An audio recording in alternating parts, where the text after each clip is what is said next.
আসসালামু আলাইকুম। আশা করি আপনারা সবাই ভালো আছেন। আজকে আপনাদের একটা গুরুত্বপূর্ণ বিষয়ে কিছুটা শেখানোর চেষ্টা করব। যে আমরা বাংলাদেশ থেকে যে স্টুডেন্টগুলো জাপানে আসতেছি, আমরা কোন জায়গাটায় সবচেয়ে বড় ভুল করতেছি এবং শেষে যেয়ে আর হিসাব মিলাতে পারতেছি না। ওই জায়গাটা আপনাদেরকে একটু বোঝানোর চেষ্টা করব। আপনারা জানেন যে রিসেন্টলি জাপানে ইমিগ্রেশন অনেক কড়াকড়ি চলছে, ঠিক না? তারপরেও আমি একটা জিনিস বলতে চাই, দেখেন, এত কড়াকড়ির পরেও প্রচুর স্টুডেন্ট কিন্তু বাংলাদেশ থেকে আসতেছে। আপনি খেয়াল করবেন একটা জিনিস যেটা বলতে চাচ্ছি, ইন্টারন্যাশনাল জব সার্ভিস ভিসা এগুলো কিন্তু কঠিন করে ফেলছে, ঠিক না? কিন্তু স্টুডেন্ট ভিসায় ৫-৭ হাজার ১০,০০০ স্টুডেন্ট আসতেছে প্রতি বছর বাংলাদেশ থেকে। তার মানে আমি যেটা বলতে চাচ্ছি যে নতুন গভর্নমেন্ট আসার পরেও স্টুডেন্ট ভিসা সম্পর্কে কিন্তু তাদের মনোভাব কিন্তু এখনো পজিটিভ। আমি এটাই বলতে চাচ্ছি যে তারা যদি অন্যান্য ভিসার মতো অন্যান্য জিনিসের মতো স্টুডেন্ট ভিসাও কঠিন করে ফেলতো, তাহলে কিন্তু আমরা অলরেডি সেটা দেখতে পারতাম। এখানে আপনাদের যেই ভুলগুলো আমি আজকে ঠিক করে দিতে চাই, সেটার মধ্যে সবচেয়ে প্রথম যে ভুলটা বাংলাদেশ থেকে যারা ল্যাঙ্গুয়েজ স্কুলে আসতেছে যে ভুলটা তারা করতেছে, সেইটা হলো আপনার হঠাৎ করেই একটা এজেন্সিতে ভর্তি হয়ে কিংবা একটা ল্যাঙ্গুয়েজ স্কুলে ভর্তি হয়ে N5 কিংবা N5 করেনি, এরকম অবস্থায় তারা জাপানে চলে আসতেছে। আসার পরে বিশাল একটা সমস্যার মধ্যে তারা পড়ে যাচ্ছে। এই ক্ষেত্রে আমাদের করণীয়টা কি, সেই জিনিসটাই আপনাদের আজকে আমি বোঝানোর চেষ্টা করব। আপনি যদি জাপানে এসে একটা সুন্দর জীবন, একটা ভালো কোম্পানিতে জব করতে চান, তাহলে আপনাকে প্রথম থেকেই প্ল্যান করে আগাতে হবে। যে জিনিসটা আমি আমার ভিডিওতে না হলে লক্ষবার বলে আসছি, ঠিক আছে? যে এইটা একটা উন্নত দেশ, এইখানে সব কিছু পরিকল্পনা অনুযায়ী চলে, ঠিক আছে? যার ফলে আপনাকেও পরিকল্পনা নিয়ে আগাতে হবে। আপনি যদি বাংলাদেশ থেকে জাপানে আসার পরে, মানে প্রথমে আমি ধরে নিচ্ছি যে আপনি ল্যাঙ্গুয়েজ স্কুলে আসলেন, তারপর আপনার উদ্দেশ্য যে এখানে এসে একটা সেনমনগাক্কুতে ভর্তি হবেন কিংবা ইউনিভার্সিটিতে ভর্তি হবেন, তারপরে জাপানের একটা ভালো কোম্পানিতে জব করবেন। তাহলে আমি আপনাকে যে জিনিসটা প্রথম থেকেই খুব সাবধান করব এবং মানতে বলবো, সেইটা হলো জাপানে আপনি সফল হইতে চাইলে আপনার 2টা স্টেপ আছে, ঠিক আছে? খুব ভালো করে বুঝেন। আপনি সফল হইতে গেলে জাপানে আপনার 2টা স্টেপ লাগবে। একটা স্টেপ আপনাকে বাংলাদেশে কমপ্লিট করে আসতে হবে, ঠিক আছে? আর একটা স্টেপ আপনি জাপানে আসার পরে করবেন। এই 2টা স্টেপ আপনাকে প্রথম থেকেই মাথায় নিতে হবে। আবারও বলি, জাপানে এসে আপনি ভালো করতে হলে আপনাকে 2টা স্টেপ ফলো করতে হবে। একটা স্টেপ আপনাকে বাংলাদেশে কমপ্লিট করতে হবে, আর একটা স্টেপ আপনি জাপানে এসে কমপ্লিট করবেন। তো প্রথম স্টেপটা যেটা, সেটা হলো যে আমার ভিডিওতে আমি হাজারবার লক্ষবার বলে আসছি, আপনারা N3 না করে জাপানে আইসেন না। কাঁদবেন, হিসাব মিলবে না, জব পাবেন না, জব পাইলেও কোনো রকম কোনো বিদেশির কোম্পানিতে জব করতে হবে, যেখানে আপনার কোনো উন্নতি হবে না। আর আমার সাজেশনগুলো যদি আপনি শুনেন, তাহলে আপনি জাপানে ইভেন টয়োটা, নিসান, সনির মতো কোম্পানিতেও আপনি জব করতে পারবেন। আপনারা জানেন আপনাদের এই বড় ভাই একটা বিশাল বড় গাড়ির কোম্পানিতে একটা ভালো পজিশনে জব করে। এখন এই ভাইটা যদি পারে, আপনিও কিন্তু পারবেন। এবং আমার ভিডিওতে আমি সবসময় আপনাদের বলে আসি যে আমার কোনো এজেন্সি নাই, এজেন্সি দেওয়ার উদ্দেশ্যও নাই, ইচ্ছাও নাই। আমি ভিডিও বানাই আপনাদের লাইফস্টাইল কিংবা বাংলাদেশি ছোট ভাই বোনদের লাইফটা যেন জাপানে সুন্দর হয়, সেজন্য।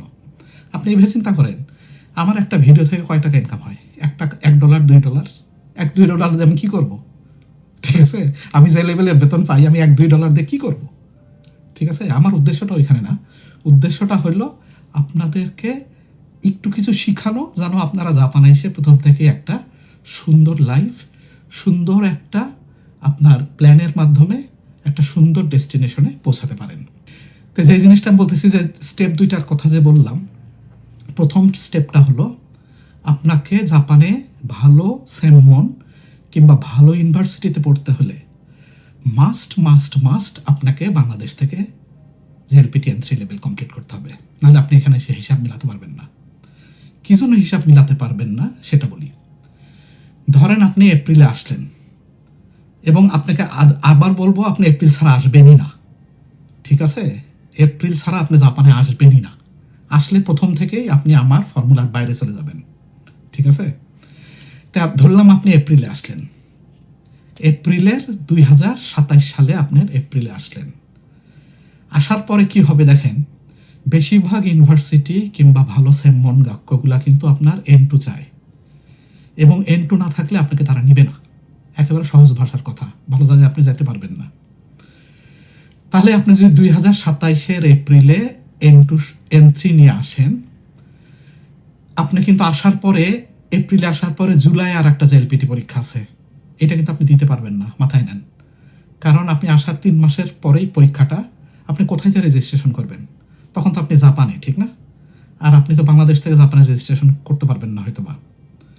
যার ফলে আপনি এপ্রিলে আসার পরে আপনি প্রথম যে জেএলপিটি পরীক্ষাটা পাচ্ছেন সেটা হচ্ছে ডিসেম্বরে, ঠিক আছে?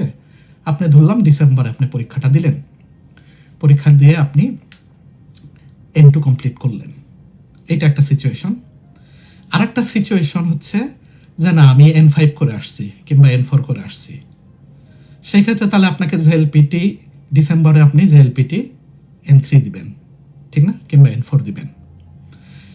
কিন্তু জাপানে যেটা হয়, আপনি যদি 2 বছর পরে সেমমন কিংবা ইউনিভার্সিটিতে ভর্তি হইতে চান, আপনাকে 1 বছরের মধ্যে, প্রথম বছরে যদি আপনি জেএলপিটি N2 কমপ্লিট না করতে পারেন, আপনি ভালো কোনো ইউনিভার্সিটি কিংবা কোনো সেমমন গাক্যর সাথে আপনি কন্ট্রাক্ট করতে পারবেন না। কারণ এখানে প্রসিডিওরটা শুরু হয় মোটামুটি 1 বছর আগ থেকে ইউনিভার্সিটি কিংবা সেমমনে ভর্তি হওয়ার। ধরেন আপনি 2028 এপ্রিলে ইউনিভার্সিটি কিংবা সেমমন গাক্যতে যাবেন, তাহলে আপনার ভর্তির প্রসিডিওরটা মোটামুটি আপনার 2027 মার্চ এপ্রিল মের দিক থেকে শুরু হয়ে যাবে। তার মানে ওই বছরের যে জুলাইয়ের যে জেএলপিটিটা আছে, ওইটা দিলেও কিন্তু আপনার জন্য কষ্টকর হয়ে যাচ্ছে, মানে আপনি মিলাতে পারতেছেন না। এবং আপনি যদি একটা ভালো ইউনিভার্সিটিতে যেতে চান, তাহলে আপনাকে ইজেইউ পরীক্ষা দিতে হবে। তাহলে আপনি এখন জেএলপিটি পড়বেন না ইজেইউ এর পড়াশোনা করবেন? এই জন্য আমি আপনাকে বলতেছি বারবার যে আপনার 2টা স্টেপ। প্রথম স্টেপটা আপনি বাংলাদেশে কমপ্লিট করে আসতে হবে, তারপরে আপনি দ্বিতীয় স্টেপটা জেএলপিটি এবং ইজেইউটা জাপানে আসার পর করবেন, এবং সেটাও প্রথম 1 বছরের মধ্যে কমপ্লিট করার চেষ্টা করবেন। তো এইটা যদি আপনি না মানতে পারেন, তাহলেও যে আপনি জাপানে সেমমন কিংবা দাইগাকুতে যেতে পারবেন না তা না, পারবেন। আপনি এভাবে চিন্তা করেন, বাংলাদেশে বুয়েটও আছে, ঢাকা ইউনিভার্সিটি আছে, রাজশাহী ইউনিভার্সিটি আছে, আবার রাজশাহীর শাহ মখদুম ইউনিভার্সিটিও আছে। এখন একটা ঢাকা ইউনিভার্সিটির ছেলে যদি দাঁড়ায় একটা চাকরির জন্য, একটা রাজশাহী ইউনিভার্সিটির ছেলে যদি দাঁড়ায়, আর ওই পাশে যদি রাজশাহীর শাহ মখদুম ইউনিভার্সিটির ছেলেটা দাঁড়ায়, কাকে নিবে? নিশ্চিতভাবে ঢাকা ইউনিভার্সিটির ছেলেটাকে নিবে কিংবা রাজশাহী ইউনিভার্সিটির ছেলেটাকে নিবে। তার মানে আমি আপনাকে যেটা বলতে চাচ্ছি, আপনি নামে মাত্র কোনো সেমমন গাক্য কিংবা কোনো ইউনিভার্সিটিতে গেলে, যেগুলা খালি টাকা দিয়ে আপনাকে ভিসা দিবে, পড়াশোনা হবে না। দেখা যাচ্ছে যে আপনি আইটি পড়তেছেন একটা সেমমন গাক্যতে, আপনাকে এক্সেল পাওয়ার পয়েন্ট শিখাই ছেড়ে দিছে। তাহলে আপনি যখন জব ইন্টারভিউ যাবে, তখন আপনাকে জিজ্ঞাসা করবে তোমার প্রজেক্ট কোথায় আছে, গিটহাবে আপনি তোমার প্রজেক্টটা কোনটা, তোমার প্রজেক্টটা দেখাও, তুমি কোন প্রোগ্রাম ল্যাঙ্গুয়েজ করছো, কোন ইনফ্রাস্ট্রাকচার ইউজ করছো, আপনি কিচ্ছু বলতে পারবেন না। আপনার না আছে AWS সম্পর্কে কোনো ধারণা, না আছে কোডিং সম্পর্কে কোনো ধারণা। তার মানে ওই বাজে ইউনিভার্সিটি কিংবা বাজে সেমমন গাক্যগুলাতে আপনি নামে মাত্র খালি ভর্তি হবেন, আপনার কিন্তু কাজের কিছু হবে না। এই জন্য আমি বলতেছি সেটা হলো যে আপনাদের মাথায় নিতে হবে যে জাপানে আমি দাঁড়াতে গেলে 2টা স্টেপ আছে। একটা স্টেপ আমাকে বাংলাদেশে 1.5-2 বছর ধরে কমপ্লিট করতে হবে, এবং সেকেন্ড স্টেপটা আমি জাপানে যেয়ে কমপ্লিট করব, N2 এবং ইজেইউ, ঠিক আছে? এবং এখানে আরেকটা জিনিস বলি, আজকাল ফেসবুকে আপনার কি বলবো, জাপান সম্পর্কে খালি দুর্নাম দেখতে দেখতে আমি নিজেই ফ্রাস্ট্রেটেড। কারা দুর্নাম করে জানেন? যারা দাঁড়াতে পারে না লাইফে, যারা নিজেরা পারবে না, তারা কিন্তু দুর্নাম করবে। এবং এই মানুষগুলোকে আপনি ইউরোপ কেন, আপনি আমেরিকায় কেন, এদের যদি স্বর্গেও নিয়ে যান, স্বর্গে যে কি বলবে জানেন? যেখানে তো কোনো কিছুই করার নাই, সুমারা নাই, বোরিং, ওখানে যেও কমপ্লেন করবে, স্বর্গে যেও কমপ্লেন করবে। যার ফলে আমি আপনাদের যেটা বলতে যাচ্ছি, যে যেটা মাইন্ড করে করুক, আমি স্ট্রেট ফরওয়ার্ড আপনাদের বলি, কে কি বললো এটা দিয়ে চিন্তা করার দরকার নাই, ঠিক আছে? সেমন গাক্কু ইউনিভার্সিটি পাশ করে অনেক বাংলাদেশি ভাই এখন টয়োটাতে জব করে, টয়োটার এইচআরে পর্যন্ত জব করে। আপনি কোথায় আছেন? ঠিক আছে, যারা পারবে না তারা তো কোনোদিনই পারবে না, ঠিক না? যারা পারবে না তারা কোনোদিনই পারবে না। তাকে আপনি যেখানেই নিয়ে যান সে পারবে না, কারণ তার চরিত্র হলো কমপ্লেন করা। সে কমপ্লেন করবে, আচ্ছা করুক, সে তার মতো কমপ্লেন করুক, সেটা আমাদের জন্য কোনো ফ্যাক্টর না। কিন্তু আপনাদের জন্য যেটা আমার কি মেসেজ থাকবে, আপনি যদি আমার ফর্মুলা ইউজ করতে চান, আপনি যদি জাপানে এসে ভালো থাকতে চান, কাঁদতে না চান, নেক্সট ফেজের সাথে কানেক্ট করতে চান, আপনাকে দুইটা জিনিস মাথায় রাখতে হবে। এক হচ্ছে এপ্রিল সেশন ছাড়া আমি জাপানে যাব না, যত যাই হোক। আমি 6 মাস পরে জাপানে আসলে আমার কী হবে লাইফে? কিছুই হবে না। আমি কিন্তু জবে ঢুকছি 29 বছর বয়সে। আমরা যারা গরিব দেশ থেকে আসি তাদের কিন্তু একটু সময় নষ্ট হয়, এটা কিন্তু করার কিছু নাই, করার কিছু নাই।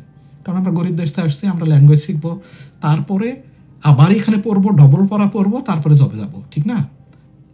That is acceptable, that is completely acceptable. যে জন্য আপনাদের বলতেছি, আপনারা কোনো নেগেটিভিটি মাথায় নেওয়ার দরকার নাই। ওই জন্য প্রথমেই বলে আসলাম, অন্যান্য ভিসা, অন্যান্য ডকুমেন্টস কঠিন করলেও আপনি দেখেন স্টুডেন্ট ভিসা কিন্তু কঠিন করেনি। কারণ জাপান গভর্নমেন্ট চায় আপনি যদি একটা জাপানিজ ল্যাঙ্গুয়েজ স্কুলে 2 বছর যান, কম করে হলেও আপনি একটা ভালো লেভেলের জাপানিজ শিখে যাবেন, এবং সেই জিনিসটা জাপান গভর্নমেন্ট চায়, জাপানের জন্য সেটা কাজে লাগবে, ঠিক আছে? একটা ইন্টারন্যাশনাল সার্ভিস ভিসা কিংবা অন্য একটা ভিসায় একটা লোক যে কিছুই জাপানিজ জানে না, তাকে নিয়ে এসে জাপানের জন্য সে বোঝা হয়ে যাবে। কিন্তু আপনি যদি একটা স্টুডেন্ট হয়ে এখানে 4 বছর পড়াশোনা করেন, এখানে কালচার শিখবেন, সমাজ ব্যবস্থা সম্পর্কে শিখবেন, আপনি জাপানকে কম করে হলেও কিছুটা কন্ট্রিবিউট করতে পারবেন। এবং আরেকটা জিনিস বলি, অনেক সেমন গাক্কু কিন্তু চায় না যে আপনি ইউনিভার্সিটিতে যান, ঠিক আছে?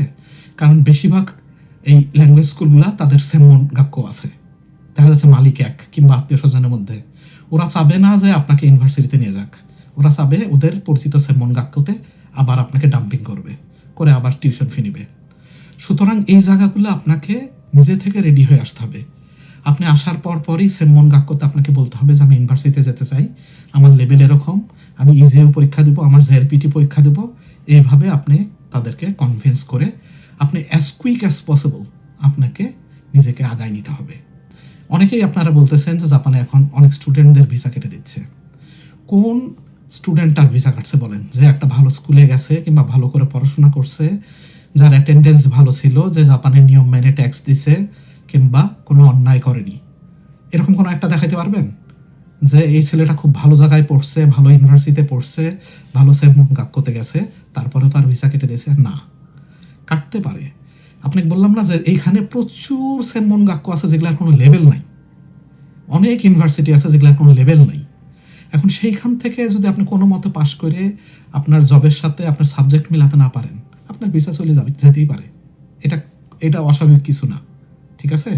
ওই জন্য আমি বলতেছি আপনাকে নিম্ন খুব কম করে হলেও একটা লেভেল মেনটেন করতে হবে, একটা মোটামুটি একটা সেমন কিংবা একটা ভালো সেমন কিংবা একটা ইউনিভার্সিটিতে যেতে হবে।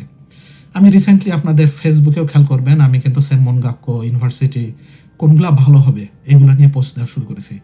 এবং আমি কিন্তু এখানে কখনোই বলতেছি না, খেয়াল করেন, যে আপনাকে টোকিও ইউনিভার্সিটিতে যেতে হবে, কিংবা আপনি অসেদায় যাবেন, কেওতে যাবেন, কিংবা হিতোৎসুবাসিতে যাবেন, কেওতে ইউনিভার্সিটিতে যাবেন, টোকিও টেকে যাবেন, আমি কোনো সময় বলতেছি না। কারণ ওই ইউনিভার্সিটিগুলো যাওয়া সম্ভব না, আপনি নেক্সট স্কলারশিপ ছাড়া আপনি পড়িয়ে ওইখানে যেতে পারবেন না। ওই জন্যে আপনাদের বাংলাদেশের লেভেলের সাথে অ্যাডজাস্ট করে কিন্তু আমি ফেসবুকে আপনাদেরকে গাইড করা শুরু করেছি।